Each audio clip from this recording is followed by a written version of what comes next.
Kasia and I have had an incredible response on Instagram and a lot of our social media about what you want to see next. And so we're going to be doing the crow pose today, which in Sanskrit is the kakasana. And we're going to take you through those motions. So let's get started. All right, so let's start with crow pose.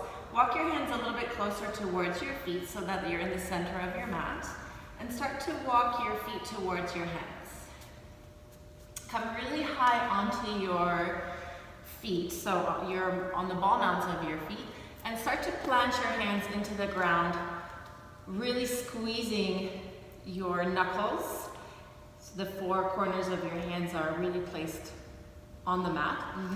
Squeeze your hands in towards each other, squeeze your elbows towards each other, and start to bend into your elbows so that you find your knees on top of your triceps. And start to look forward. Once you start to get your hips a little bit higher up into the air, you can start to bring one foot off the ground and then your second foot off the ground. So you can start playing with that, and always remember to keep gazing forward so that you're not going to topple onto your head. Great, I think I'm getting it. Okay, super. And squeeze everything in, hips high to the sky, and squeeze everything into the midline. Beautiful. Nice crow. Great. Awesome. Lots of muscle exertion and trying to really keep the core together. Yeah, lots of shoulder strength, upper body strength, and lots of core to support. Yay! Fantastic. So, what are the variations on crow? On crow, you can do side crow. Okay. If you have also a variation of this one, is you can place a block underneath your toes, and you can step onto the block. So it lifts up your hips a little bit higher, and it's easier for you to access your elbows on top of your shelf, which is your triceps. So hips up to the sky, start to lean forward and gaze forward, and start to move your hips over your elbows. Wow, that's a lot easier. It's a little bit easier to access. Okay. And if you do get scared, you can go back down. And if you do get a little bit scared that if you're going to fall forward, you can place another block just in front of you. Yeah, great idea. So that you can kind of gaze at it or place your forehead on top of that if you feel that you're going to start to fall forward. Yeah, beautiful. Okay, got it. Super.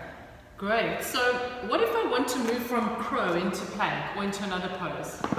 So if you want to move from crow into plank, definitely just jump back. So the little trick here is to, once you've started to get your hands and looking forward, lean, I would say maybe 2-3 inches forward. Okay. And at the same time, kick your legs back to the back of the mat. Okay. So really bend deeper into your elbows, your hips up high. Bend into your elbows, gaze forward. And now as you kick back, bend deeper into your elbows. There you go. Woo! Beautiful. Awesome. And go back into downward dog if you wish. Thank you. To stretch out your spine. Nice job. Great. Happiness. So that's the crow, guys. So start in the middle of your mat, not facing the length of your mat, but to the side. And lift your arms up to cross your body diagonally over, and find your elbows to the inside of your outer leg. So inside of your knee and the inside of your hip. Once more, place your hands on the ground. Really find a nice stable ground, digging your fingers into the mat. And start to lean forward, lifting your hips up to the side. You can begin with lifting maybe just one foot, maybe leaning even more and bending deeper into your elbows, and start to pick up your other foot. Beautiful. And hanging out here. Eventually, you want to bring up your back hip off your back arm, but you can play here as well and extend one leg back, one leg forward, however you wish. She's amazing. It's fabulous. There is also an option to put your head onto the ground, which is another variation as well. Yeah, have you done that before? Yeah, that's called Fallen Angel. Oh, cool. So kind of same idea here. Find your ear to the ground and start to lift the upper leg forward and up. Wow. And other leg meets I want to try the inside. that. Let me see if I can do this. Okay, so hips to the side. Oh yes, yes, yes. So I haven't done this before. So it's called Fallen Angel, right? Yeah, so Okay. start with your hips to the side. Okay. Other way. Other So way, this place, way? Yeah, place your hands to the front of your mat. Okay. Put your swivel your legs up to the side. Right. Yes. Okay, got it. Now bring your elbows closer towards the outside of your leg. Yeah. Plant your hands.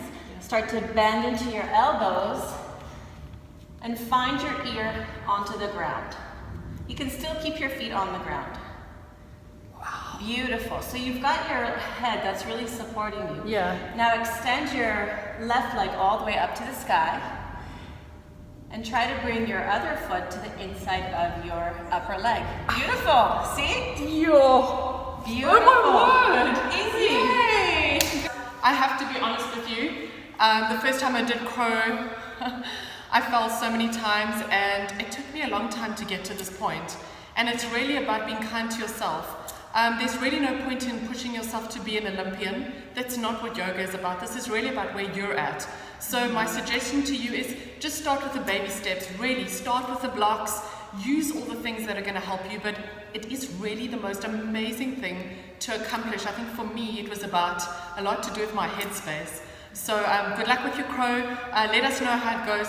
Please don't forget, if you like this video, give us the thumbs up please, and subscribe to my YouTube channel. Cheers guys. Bye. Ciao.